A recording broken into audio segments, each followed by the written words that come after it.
Okay, and welcome back to How We Roll podcast. We are starting our D&D 5th edition campaign with Curse of Strahd. This is going to be our prelude, and we're going to run through the Death House, which is at the back of the campaign book, and it's a really kind of nasty, difficult scenario aimed at level 1 characters. Because it's so difficult, I've slightly rewritten it, added some story, and the characters are starting today at level 2.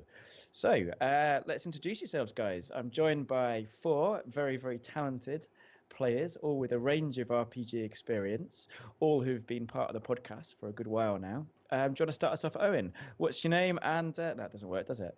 Who are you? I love how you start off with 4 talented RPGers, and then in about 2.5 hours time, you fucking guys are just ruining my story.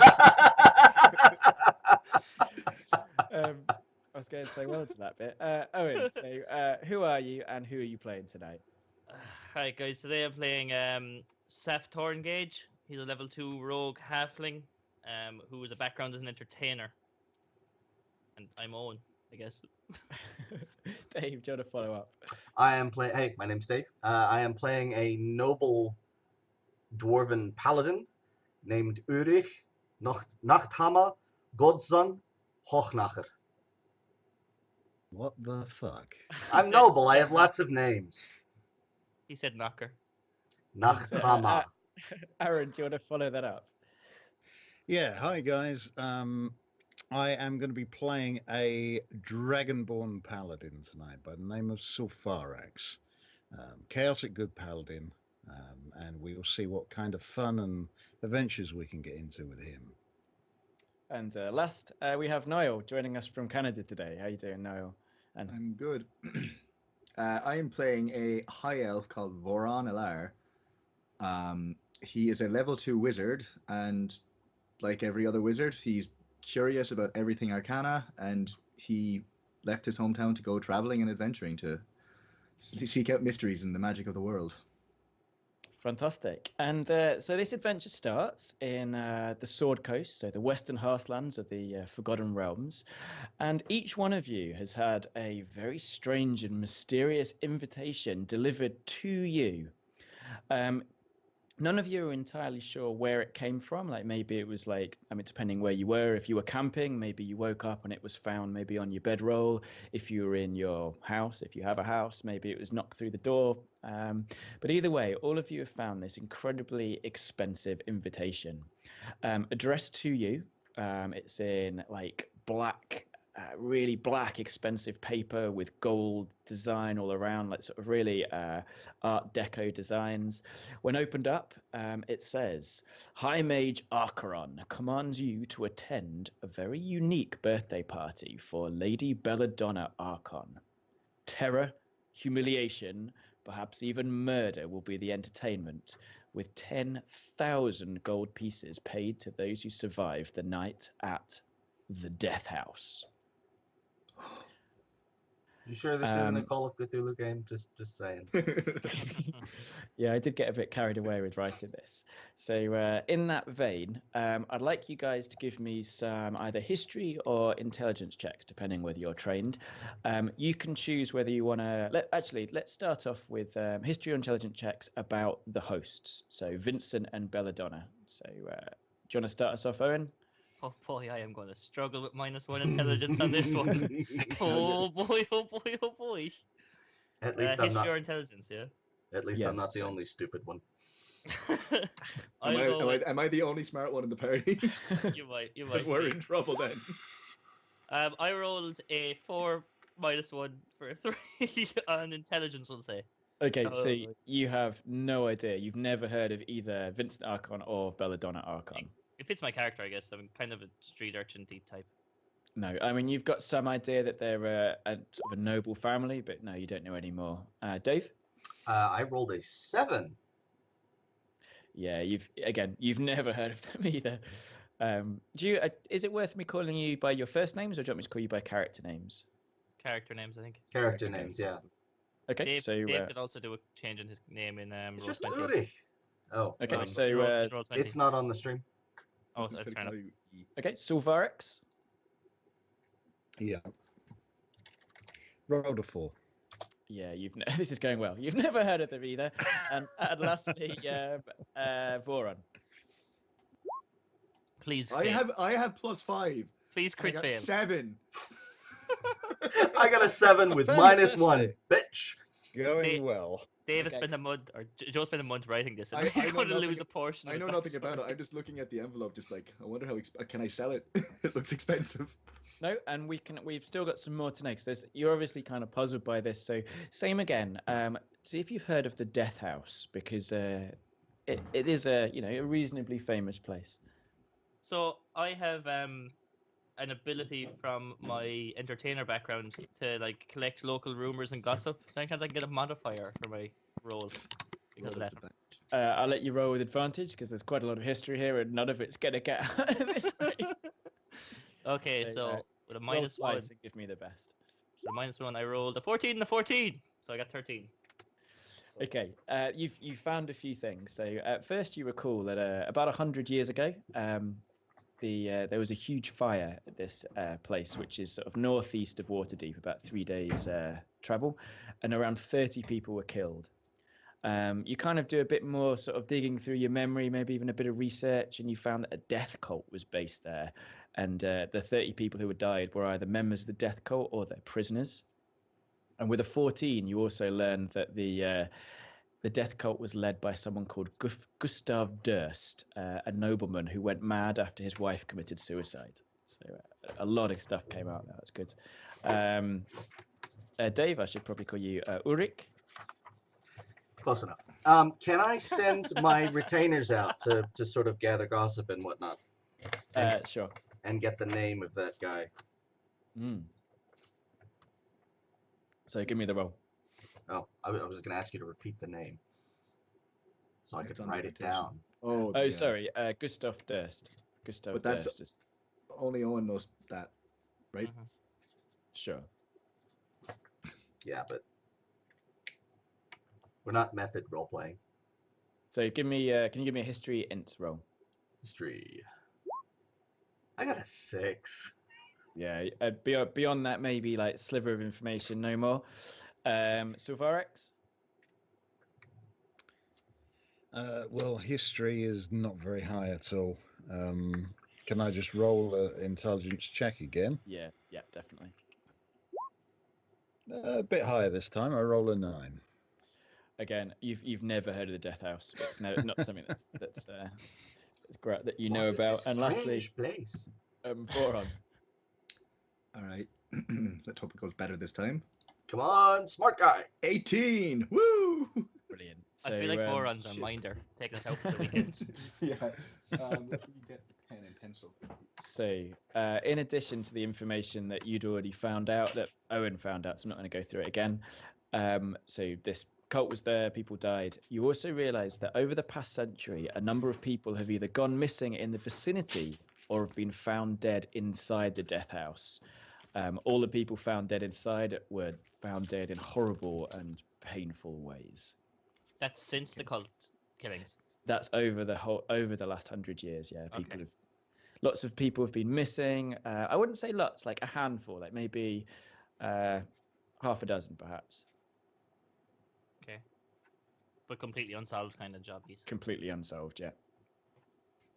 And that's all the information we've got. So I guess it is a pretty high class party. So you probably wouldn't arrive in plate mail and bearing great swords and things, but you do head off with some trepidation.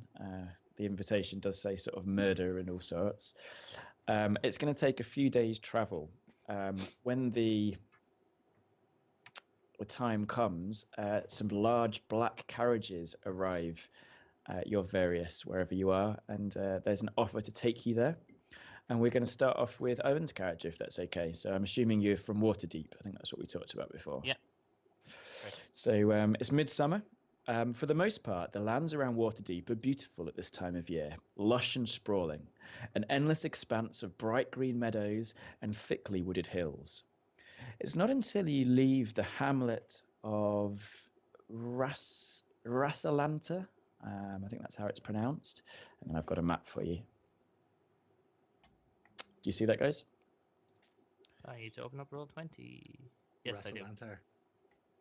About half a day's ride north of Waterdeep, the capital, that you feel that you've entered a different and less hospitable world. Every part of the landscape seems bleak and ungiving. The grass looks parched. The sky, even on this perfect summer's day, presses down on you, and the soil is a faded pink, the same sickly colour as an open wound. So here's the kind of what it looks like as you leave Waterdeep. You see that sort of lovely, lush area? Precious. And as you sort of travel further, it gets darker and more oppressive. And as you approach... Forestry. Is that Witcher 3 screenshots you've got there? Yeah, I've got all sorts of things. Shh. To some Waterdeep denizens, this flat and infertile section of the Western Heartlands is known as the Long Road. Others call it the Sword Coast's Great Dead Heart. And is with a sense of unexplained unease that after almost 3 days of travel, you finally pass through the town as Amphail and catch a glimpse of your final destination through the trees, the abandoned manor that history has dubbed the Death House. Your carriage sort of gallops down a short hill and stops outside a large iron gate on a sort of broken, cobbled area. The iron gate is tall, maybe 2 or 3 times taller than a man, and built into an equally tall grey wall. There are 2 people stood by the gate, like peering through. The gentleman, tall, handsome, very, very expensively dressed, whereas the woman, equally expensively dressed, reasonably short, probably just below medium height, blonde-haired, and sort of gazing in your direction as you step out of the carriage. She mutters something to her companion, and they both turn and look. Well, how kind of like noble humans of a certain type may look down upon a halfling dressed as you are. Just as I am. What's that supposed to mean? Exactly. Was that in character? Or... I thought it looked pretty good in character. I Well, mean, character, non-character, take it. let's say that the clothing they're wearing is probably a year's wage for a common man. So I popped out of the carriage. They've kind of, am I right at the gate, or is this kind of I'm out of earshot? Like I can't hear what they're muttering. There's no hope for me. I'd say that the sort of cobbled area is about 10, 20 foot across, and you're at one end, just stepping out of your carriage, and they're at the other. There's also a couple of carriages parked near you. All right, I'll jump down out of the carriage. My pen pipes around my neck as an entertainer. Stroll over to the 2 people and say, I'm invited to the Dead House. You guys here for the party? Yes, William Vinnie Fisher, Marquis William Vinnie Fisher, and he like holds out his hand to shake you. And then he sort of thinks better of it. Names? I just lost what the fuck just happened. He then sort of thinks better of it and puts it behind him. And the woman looks down at you and says, Mona Beck, Lady Mona Beck, are you the entertainment? I just got the invite. The name's Seth. I'm well known in Waterdeep as the best pan flute player in all the land.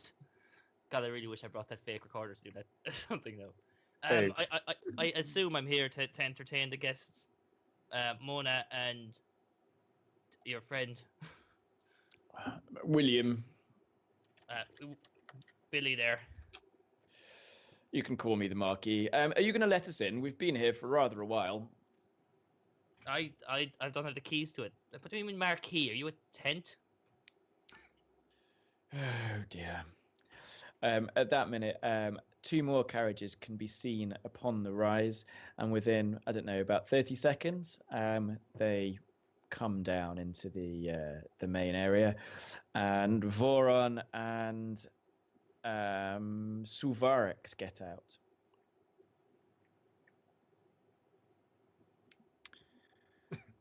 Hello. So My name is Voron. I got a piece of mail about this death house gathering. What's going on? Charmed. I'm a high elf, so I'm just kind of, even if they're dressed better than me, I'm still looking down on them like they're just lowly humans. and Kind this of a bit of arrogance to me. this massive frame of a beast steps down from the carriage with clanks of metal in each step he takes, and I kind of look around and survey the area around me and peer into this little note that I'm clutching in my hands. Yes, I wonder if this is the correct place. The Marquis looks at you. What the hell is going on here? You're not nobles. What kind of party is this? And he sort of turns around and starts like banging on the gate to try and get attention. You can see through the gate. The driveway sort of curves up, probably several hundred meters, and in the distance you can see the completely pitch black form of maybe a 3-story house. Windows completely black and hollow, no sign of light at all. Looks like a charming place. Does anyone know the lady who lives here? Is the gate closed or? Mm-hmm. The gate is Is there- both closed and locked. Can I step through the bars? I'm a halfling. Give me probably like a acrobatics check if you want to choose. Yeah, for try squeezing Sweet. through. So +5 roll. Excellent. Somebody get out the lard. Grease me up, woman. Can I cast grease on him? Like halflings and butter. Oh man, plus 5s. I got an 8 total. God damn it. Yeah, you're kind of stuck in there. I'm carrying a little festive weight. I'm sorry, guys. I can try and kick him through. Oh no. I'm real common as well, just in case people haven't got us. Okay. Little help here, guys. So you are actually stuck here. Like the gate is rusty and it's pretty painful. And you manage to you're facing towards the house, and because your head's in there, you can't really see behind you at the people sort of pushing and pulling you to get you out. But you can see a shadow moving down the carriageway towards you. It's kind of ungainly, like almost jerking as it sort of approaches through the darkness. Guys, we've got company. Just I think there's someone coming. I can't really see them. Does Anyone else see that? Do I have any better vision on it because of my dark vision? Yeah, give me a perception check. Cool. Perception. Doesn't dark vision have a range to it? With advantage, because I Dark vision is 60 you can see in dim light to 60 feet. Yeah. Is he further away than that? I'd say it's probably, or it's like approaching the 60 feet mark now. Don't give him an option to fuck you over. Just roll the dice, guys. Yeah, 19. Okay, it's an ungainly and thin, badly dressed young man. His skin is white and pallid, unhealthy. Like he's obviously not shaved for a while, and he's sort of jerking with a limp down the driveway towards you. This guy's more my style. He's gonna be a couple of minutes, and you can hear in the distance with that perception check from the road behind you. There is the sound of clattering hooves. Oh yeah, I kind of turn around and check out what that is. For your edit, can you add in the Monty Python covenants? It's funny you should say that, because Dave's character, Ulrich, is going to arrive, and the player's handbook allows you to take a noble background, and there's an option that lets you have a retinue. So Ulrich has got, well, Dave, do you want to tell us what has Ulrich got? What do I see in the distance? Yeah, what's coming I towards have us? a noble squire and a valet. as well as a rather large, ornately with all its hair ornately braided and things, riding pig, which has obviously come from some sort of mutant magical boar background. So along with the clop clop clop, you're the odd. Don't try Six. and make it more offensive by saying riding pig. You have a pig. You have a pig. You have a big. It's a fucking riding pig as opposed to an with eating saddle on pig. it. Well, it weighs about, what was it, 700 pounds and stands about nine hands high. So it's the size of a small horse. And So It's probably, still a pig, though. You have a bacon flavored Shetland pony. it's covered with brown. It's a boar. It's got brown, thick hair, and it's a very obviously very well maintained and cared for. Please tell me you've named your pig. Or No, boar. but I totally am now. So are your retinue dwarves as well? My retinue of dwarves as well. Yes. Because you've got three. So you've got your squire, your Yeah. servant, and a groom. We mentioned sort of like swap because it doesn't provide any rules to have horses in the beginning. So I thought you wanted me to swap one of my retainers. No, I for a think this horse. is hilarious. Okay. So in the player's handbook, you're allowed a retinue of 3, including a groom, but you're not allowed to have enough money for a horse. Is it a groom for you then? So it is. We were joking. It's like they expect you to have the guy with the coconut. The coconuts. Because if you follow the rules as raw, you have a groom, a squire, and a servant, but no horses. No horses. You're So rolling around we've- like Kanye West and his entourage. So we've said that they've all got. So you're going to have a riding pig, and they're on ponies. And Yeah. I've said, Dave, you're allowed to roleplay the squire, but the other two are up for grabs. So if anyone wants to roleplay the other two, Can I roleplay the pig? sure. Can we just point out that we are good friends with God's Father? We're not robbing their stick because this does feel a bit like it. Did they do it? No, they have Oh. oinkers though, They've got like Ah. a really cute thing. like a teacup Oh, pig. yeah. It's like a pet. Like it's That's like a Jack that's Russell not what Terrier. we're doing at all. No. I eventually want to swap it out for a war pig. How is that different? Is that just a pig with like Well, leather? it's like swapping instead of skinning a pony. It's reskinning a warhorse, which has fun things. So I see. the war pig and the 3 ponies screech to a halt, spraying sort of dust everywhere. Because remember, this is like a really hot summer's day. Although you do feel it's quite oppressive in this area, and they all dismount and march towards you. So Dave's playing the squire. Aaron, you can play the. Let's say the servant, Dave's personal servant. Name? Your choice. Herman. Manfred. Manfred. And Owen, you're going to play the groomsman, who's called Jeremy. Here's Herman. I got Herman. Here's Herman. where all of the Isn't new that what people I who are call watching my our boy? stream. What on earth is going on? Hey, you there! Hey, you! He's the really posh guy, William, the Marquis, starts banging on the gate, and you see this sort of skinny guy speed up a bit, but he's still about 20 foot away, so there's time for you to introduce yourself, Ulrich.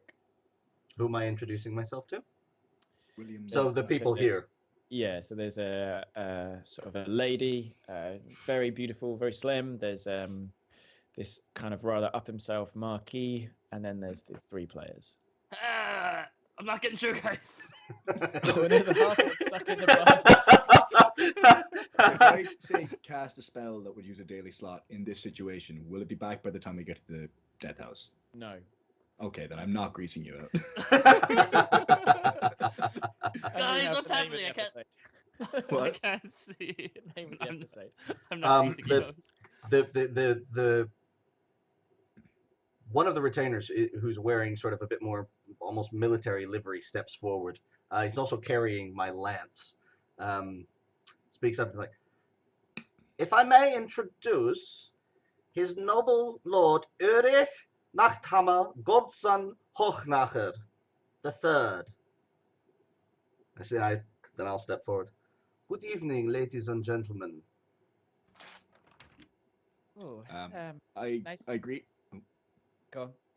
I greet him. I say good evening and welcome, but I speak Dwarvish, so I say it in Dwarvish, just out of a sign of respect, because he seems to be kind of one of those kind of people. You're the worst high elf ever. And I give him a kind of bow. Ah, you have spent time with the hill dwarfs then.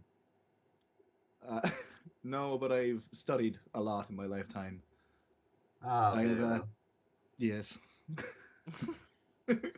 My Anyway. character kind of blows a hot blast of air through his nose, like unimpressed. Ah, My character's. Oh, sorry. go ahead. No, go on. Still stuck. No, I'm facing towards the shadowy figure coming towards me. Reach back behind me blindly. Seth, nice to meet you.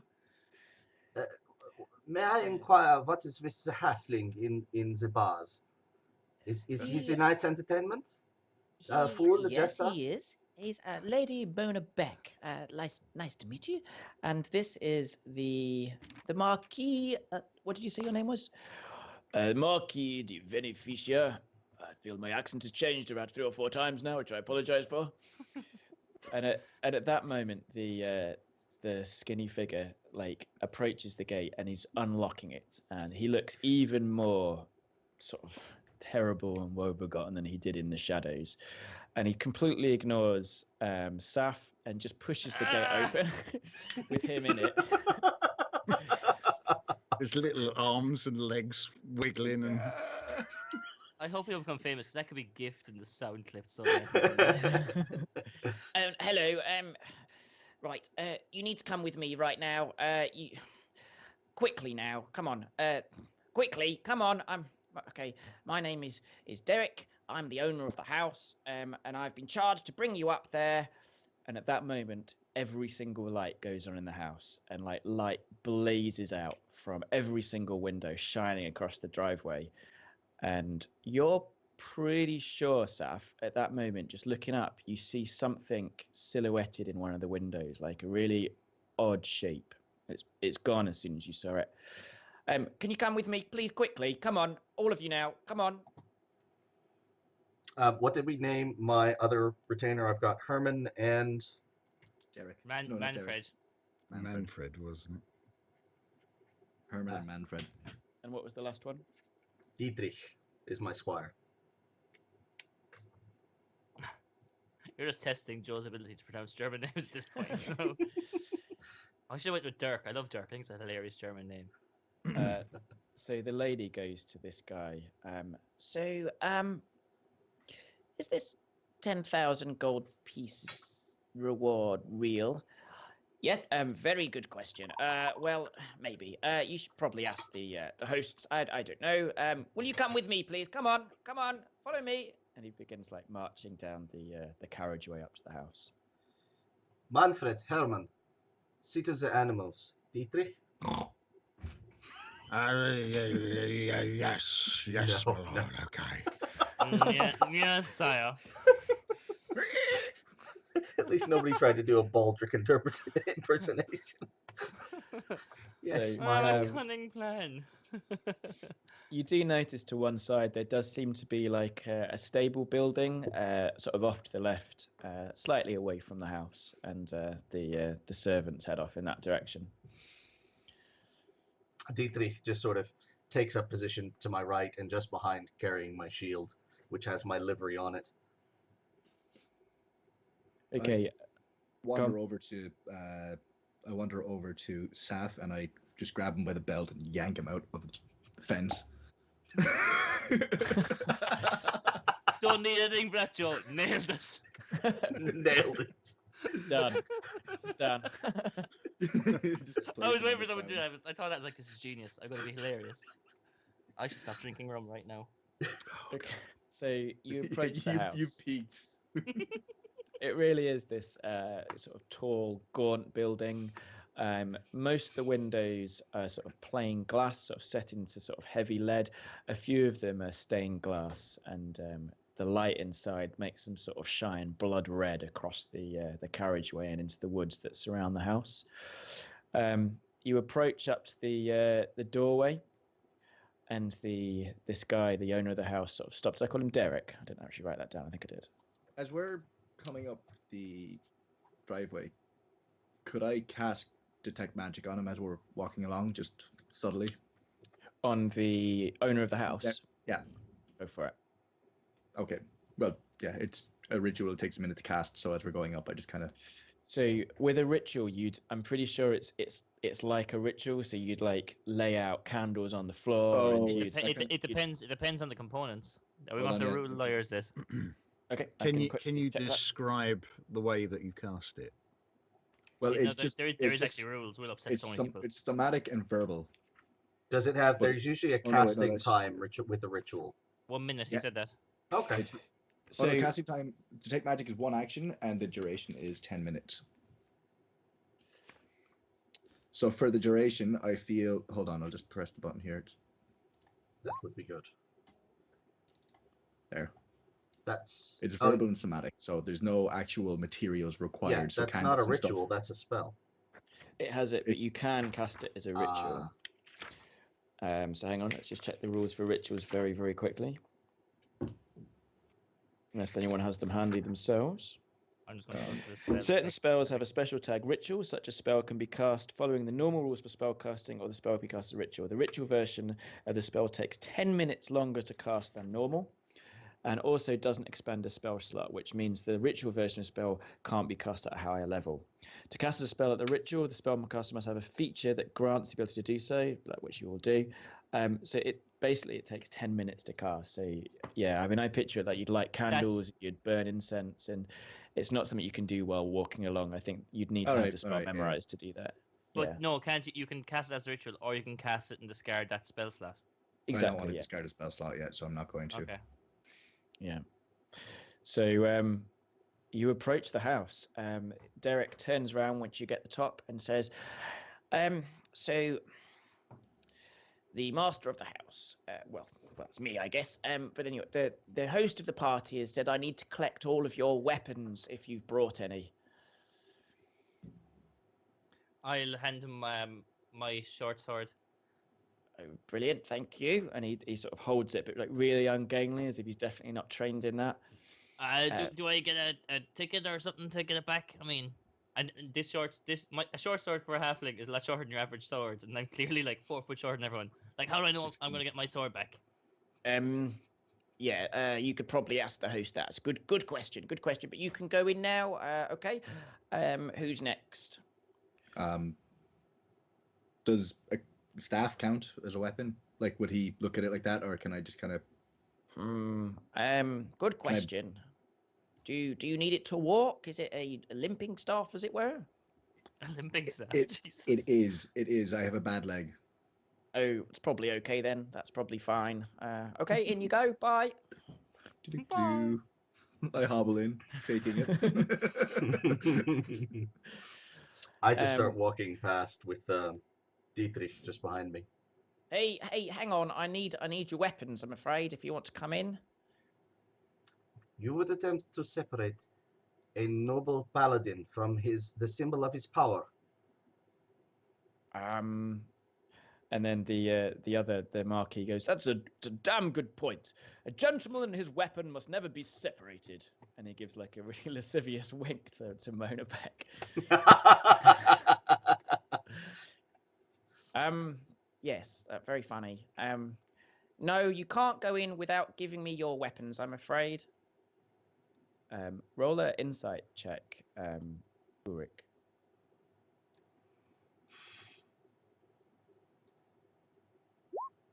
20 total crit. Oh. Both of them were 20s. Derek is really unwilling to enter the house. Like the way he's standing, he's trying to keep away from it as possible. Like he stepped on one of the sort of steps leading up to the door and then immediately jumped off it. Like he does not want to enter this house at all.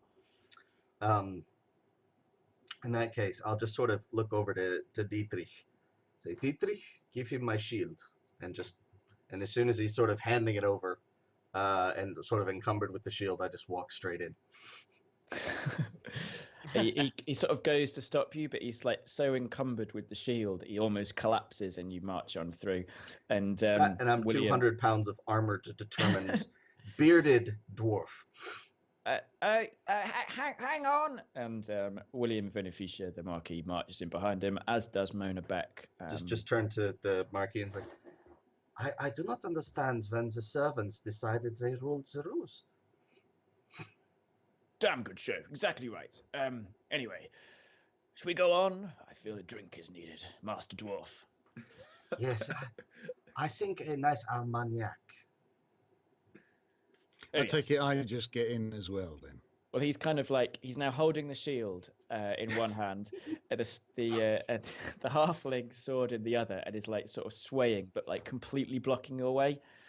Okay, and I need your thing. Hammer, is it? Long sword. And no, you can't have it. Well, you can't come in then. Stop me then. And I just walk on in. Man, How tall are you? How tall is the dragonborn? So Farax is 6'8", I think. Jesus. So you're Even not my character small. has to look up to talk to him. I'm gonna ride you like a pony into battle someday.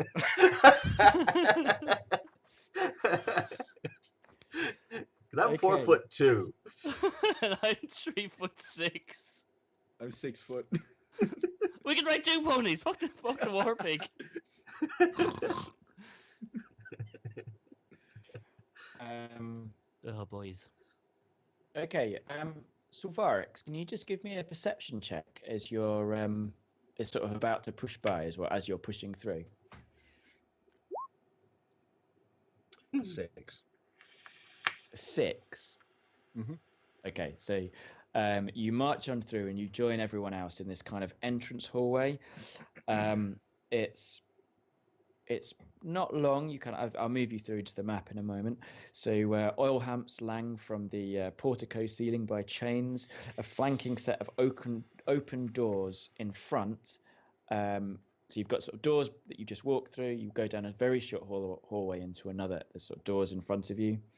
Hanging on the wall is a shield emblazoned with a coat of arms, which looks to be a stylized windmill on a red field, flanked by framed portraits of stony-faced aristocrats.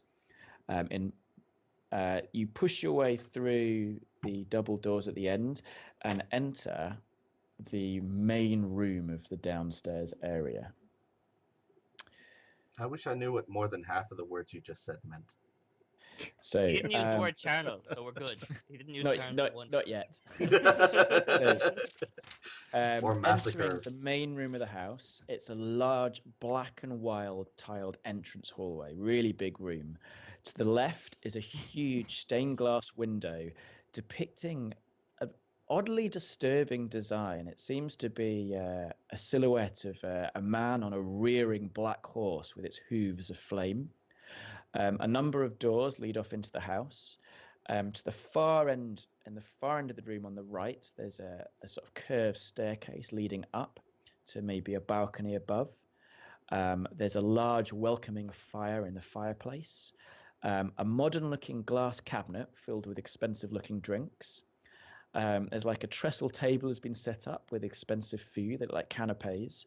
And from somewhere you can hear the scratchy sound of music. There are also 2 large wooden chests. Okay, what are kind of the dimensions of this room? Is it like a great hall in a manor, or? Yeah, it's like the Great Hall in the manor. So that it sort of fills the center of the house, and there's sort of doorways moving off on either side. Giant atrium. Exactly. So there you go. This might help you picture it, perhaps. Can I have Seth position? Oh, there we go. I'll do it. Can we move ourselves? Or are you moving us? I'll move you through. Oh, okay, characters. Which character am I? Let's have a look. Oh yeah, there we go. So it's probably worth just zooming right in. It's the easiest thing to do. Oh boy, this is hard. I assume I'm this guy, the ginger guy. Yeah, I am. There's a yeah. Okay, there we go. I'm assuming I'm the guy with the flaming something. You're the worst kind of ginger guy. My character's the kind of ginger you want to be, and I can say that because I'm kind of ginger in real life. My sexy image to all of the podcast only listeners that my voice portrays has been destroyed by me pointing out I'm ginger. I was gonna say nobody gets put off by the fact they're ginger. The Irish does that long before they get to your hair color. Well, yeah. If they assumed I was ginger with my accent, that's racist. It's true, but it's racist. I'm not ginger. Can we move the story Yes. on a bit if it's possible? Hair color. I just sort of nod, and Dietrich just sort of just scurries off to get me a drink. Derek hasn't followed us in, I assume, has he? No, he's back in the hallway, looking on at you guys, basically, holding all your weapons. Can I have a canapé in each hand and like, well, why do you guys think we're out here? It might explain the slight pot belly I have. A surprisingly large pot belly for a small little halfling, which now has like stretch marks across the stomach in vertical bar shape. Okay, so the people that I'm just adding to the room now, these are just the Marquis and the lady. Billy the tent. So the Marquis strolls over to Saf. You said the entertainment? How about playing us a tune? Joel, here you're gonna find a terribly, terribly bad, like 6-year-old rendition of "Twinkle Twinkle Little Star" on a panpipe, ideally, or any sort of woodward instrument. I frequent all the squares in Waterdeep. I make, tens of pieces of silver busking. This is a personal favorite of mine. And then 5 seconds of me playing that, I'm going to actually have to go invest in a tin whistle. I'm going to and learn Twinkle Twinkle Little Star. I used to know Twinkle Twinkle Little Star and the Kerry Polka. You might get that back out of me. So Lady Beck sort of strolls up to you, Ulrich. So why do you think this eclectic group were invited? I assume you've got your invitation. She's obviously sort of talking to you with the voice that people talk to when they've never ever spoken to someone who looks like you before. Can we say that she kneels down so that she's eye height, like talking to a child? Yeah, absolutely. We just met. She doesn't need to get on her knees just yet.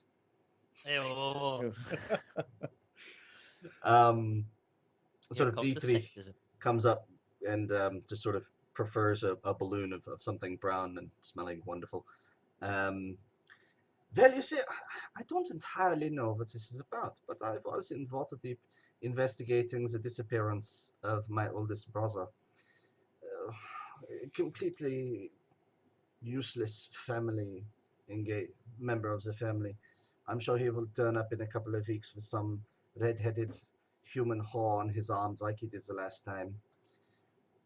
And this invitation seemed like a welcome distraction from family politics. She's looking really uncomfortable when you said whore, but is like desperately to show her good breeding, continuing the conversation. Oh, well. And at that moment, the doors you've just come through are thrown open. An extremely gorgeous brunette marches in. She sort of surveys the room, looks at all the guests and goes, "Who the fuck are all of you?" My kind of woman. The window, the huge stained glass window, explodes almost with a scream around it.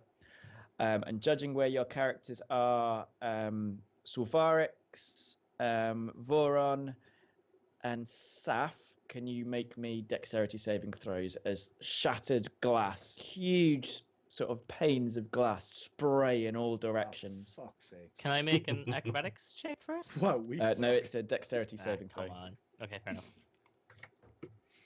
With a +3, I rolled 11. I rolled 4 with a +2. I rolled 2. Okay, so if you got under 10, you take 1 point of damage. I'm going to say that, Dave, your character, Ulrich, you've just noticed that this woman who's just stepped in is basically in line to get all the glass, and she's failed her saving throw. So I'll give you a reaction if you want to take it. Yes, yeah, great. Did you roll a d6? Shit. That's the for damage. I guess I'll try and jump in the way of the glass then. Okay, give me a either acrobatics or athletics turn. So athletics like running across the room to barge you out the way. Athletics is acrobatics would be to do it sort of dodging through. 24 athletics check. No, to dive. You gotta scream no in German. I've got a +5 and I rolled a 9. 19.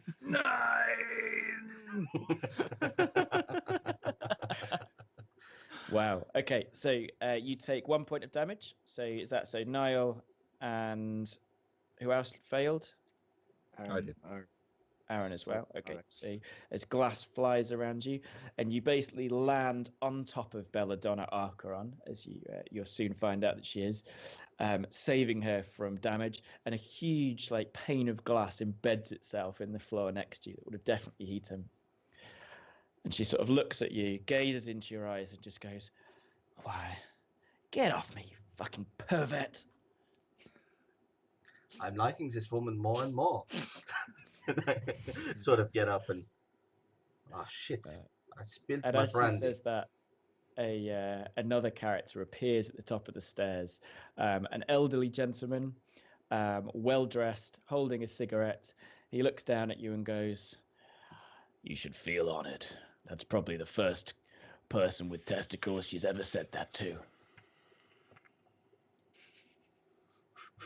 Welcome to the Death House." Christ. And Joe roll almost- opening credits. That's the name of the movie. Do you want to call this the first episode?